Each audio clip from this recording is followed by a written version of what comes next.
realized there were so many people out there that needed help and couldn't find it.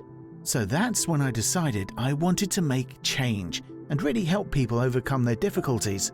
After years of studying and becoming a fellow membership with a number of organizations, including Public Health Organization and the ACCPH. Our company worked with professionals through the NHS and private sectors since 2014 to design and create something to help people regain their balance in life. And this is where the ISBT therapy was formed. We went on to publish a thesis on ISBT and a toolkit called the Counselor's Guide to Counselling. Using ISBT and CBT to help people overcome their symptoms such as stress, overthinking, anxiety, panic attacks, depression, and many other health issues. This is done by focusing on the symptoms and teaching clients how to manage them better so they can reduce their stress levels. Someone who suffers from relationship issues and someone who suffers from depression due to job loss both have different reasons, but both clients will have similar symptoms. So, we implement ISBT to help overcome those symptoms, such as sleeping issues, eating issues, and negative thinking. Once those symptoms have gone, all that's left is the thought process, and we work with the client using CBT therapy. This will help overcome and manage most mental and physical health conditions. We can use the ISBT app with referrals or our own clients anywhere in the world using a laptop or a tablet. We are able to ask relevant questions and provide in-depth details about issues that clients may face. With a library of 80+ self-help sheets, these sheets can be discussed in the session, emailed and printed for the client to do at home. We can measure health performance and stress levels each week to really understand the client's needs, from everyday issues to long-term trauma. Our mission, our job, is to help people and save lives, to make a positive difference in people's lives, and this is what motivates us every day. Session 4, continuing on from Session 3. I would like you to write down for me on a scale of 1 to 5, 1 being very bad, 5 being very good. How was your week? Any events or issues that have happened? Any negative or positive events? What were they and how did you feel? Press pause to answer these questions.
continue on from last week's homework, the what if sheet. Did you manage to find 3 negative what ifs? And did you manage to find 3 positive what ifs? If you're struggling to find the positive what ifs, then try to think what will be the small steps to achieve your negative thoughts. What do you think that you could possibly do? Or how would you advise someone else if your friend came to you and told you that that what if was their negative thoughts? How would you advise them? What would you tell them to do? You can write this down onto your boxes if need be. And how were your thoughts and thinking process when you did complete these sections? What were you thinking? How did it make you feel? I would like to talk about the letter. I would like to know how you felt and what your thoughts were when writing it down. How did you feel? Did it bring up any negative emotions? Did it feel overwhelming to write these letters? Did you complete these letters? If not, then I advise that you should continue on with writing these letters when you feel better, because writing these letters will really help you in the future to overcome these emotions. And if you have completed it, then well done. Sometimes it can be really hard to write down these letters, especially facing people from the past. So with this letter, or once you have finished writing these letters, I would like you to seal the letter up and put it inside an envelope. And if you wish to give it to the person, then you can give it to the person. And if you want to throw the letters away, then you can do that also. Or if you would like to keep them in a safe place for future use.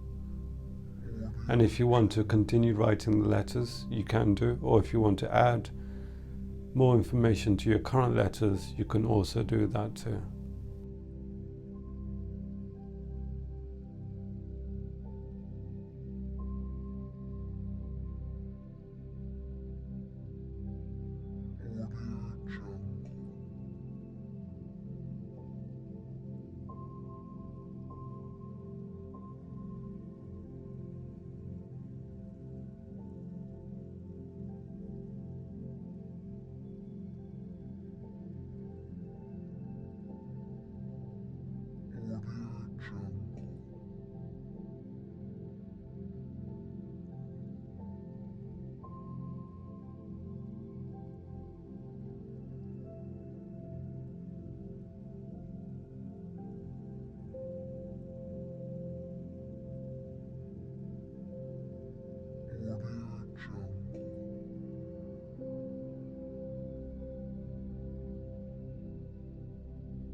I would like to talk about breathing exercises. Breathing exercises you can do when you're feeling like anxiety levels are getting too high. You can also try these exercises when you start to feel a panic attack coming, or when you have high levels of stress and you feel really tense, or your chest feels really heavy. Sometimes we forget to breathe, and the oxygen allows us to calm down. So if you can try these exercises whenever you have time. So exercise 1, breathe in with your mouth for 3 seconds, hold for 2 seconds, and breathe out with your mouth for 4 seconds. Repeat once more. Breathe in with mouth for 3 seconds, hold for 2 seconds, breathe out 4 seconds. Exercise 2. Breathe in from your nose for 3 seconds. Hold for 2 seconds. Breathe out with your mouth for 4 seconds. Repeat once more. Breathe in nose 3 seconds. Hold 2 seconds. Breathe out mouth 4 seconds. Try this on a daily basis. It's a good way to maintain your breathing during stressful times, and you should feel a lot more calmer after these exercises. You can do as many as you like and as often as you like. I would like you to write down for me how you think your emotions affect your life. How do they affect your work, your family, friends, and surroundings? How do you feel? And what is making you upset right now? Is anyone forcing you to make a certain decision? Any feelings of being alone? Please write down your answers on the notepads. You can press pause while you do this.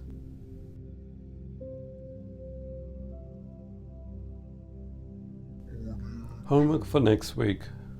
Daily activity sheets. I want you to write down your full daily routines this week, from being awake to falling asleep. And you can see the example on the screen. 9 a.m. you have work, 1 p.m. lunch, 5 p.m. gym, 7 p.m. dinner, 8 p.m. TV, 10 p.m. bed, 1 a.m. asleep. So you can do this for the rest of the week.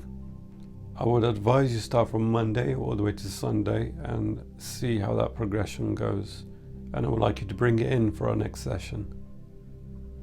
I would also like you to do emotions of events. This could be about your current week, the past, present, or the future.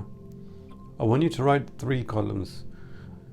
What was the event that made you angry or upset? I would like you to go into detail of who, what, where, and when. Any physical or mental emotions? How did you feel?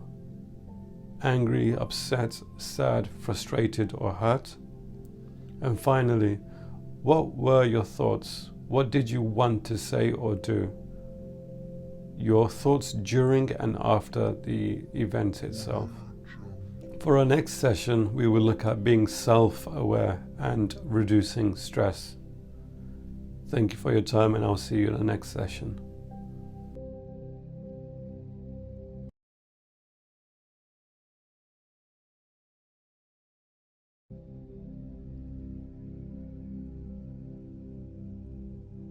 For professional use only, Session 4 notes. The purpose of this session is to understand the client's issues in more details. In this session, you begin to teach breathing techniques to help with anxiety and panic attacks.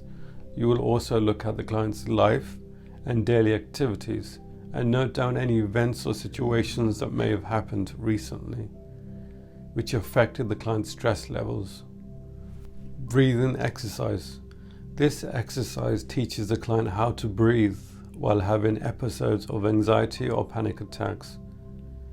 It is also a good way to relieve stress if used on a daily basis. This technique is used to help people breathe before or after having a panic attack. It can help clients control their oxygen levels and prevent them from fainting due to lack of oxygen and hyperventilating. This exercise will also help clients focus less on negative thoughts that may have triggered their stress levels or anxiety. It allows the client's thoughts to be brought back into the moment of controlling their breathing. The daily activity sheet is set as homework for the client to do at home. As the day unfolds, to write down each activity the client may have done. If you notice the client's activity is full from the moment the client wakes up to the moment the client falls asleep, this indicates the client is doing too much and not devoting enough time for oneself. From this information, you can advise the client to cut down on some activities and find time for the clients. If you notice the client sheet is almost empty and find the client is doing similar routines on a daily basis, this indicates the client is performing the same routines and may find it difficult to perform other activities. This could also indicate the client may be isolated. Encourage the client to go do things the client may like to do and spend some time with others. This activity shows the client how to manage their time better and more effectively. Emotion of events sheets. This homework sheet is set for the client to note down any events or situations that may have happened over the last week or from their past, present issues or future thoughts. This client could also use this for any traumatic event that they may have had. It could be from an argument the client had with the client's partner a few days ago. It could also be an event from the client's childhood. This helps to identify the main issues in the client's life and the client's reaction to the situation. From this information, you can explain to the client what the client did well and how to improve in the situation in future. As the session unfolds, take a look at all the issues the client has mentioned. The smaller issues would have been spoken about. The remaining issues left on the client's mind will be the main causes and issues that are having an impact on the client's life. And as each session progresses, you should be going deeper and deeper into these thoughts. Allow the client to express themselves over and over again regarding the situation if need be, until they feel like they've been able to express that certain information without feeling any negative emotions or thoughts. You see, the issues are always weighing heavy until they've been released, until we've spoken about it a few times, and then as soon as they've spoken about it multiple times, they feel relieved that it's left their mind and it's been opened and expressed, which reduces stress levels. So by doing this, it will allow both the therapist and the client to realize what the main and underlying issues are. By doing this, you are able to work on the main issues and help resolve any problems the client may have. Your main goal is to continue to go into depths regarding the client's issues. You're just constantly absorbing information from each session until the client feels relieved and having expressed all the thoughts that the client may have regarding the event itself. when a situation or event is being spoken about, but it isn't going into too much detail, or if the client is still wanting to express their emotions, it's not actually resolved until the client feels like they've expressed all their emotions. So it's your job to go into details, into deep details regarding the issue. And if the client isn't willing to open up, leave it as it is and continue on with that topic in the next session, or when the client feels ready to talk about it. Towards the end of the therapy course, it is ideal to go back into these topics that the client feels uncomfortable talking about, and you need to allow them to express themselves and go into these issues. Otherwise, it sort of builds up onto them and they will never overcome it until they've expressed their emotions completely.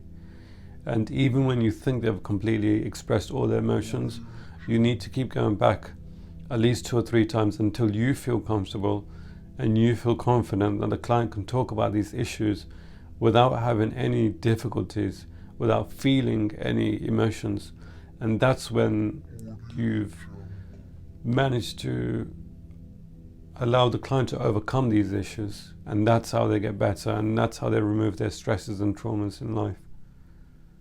Thank you for watching, and I'll see you in the next session.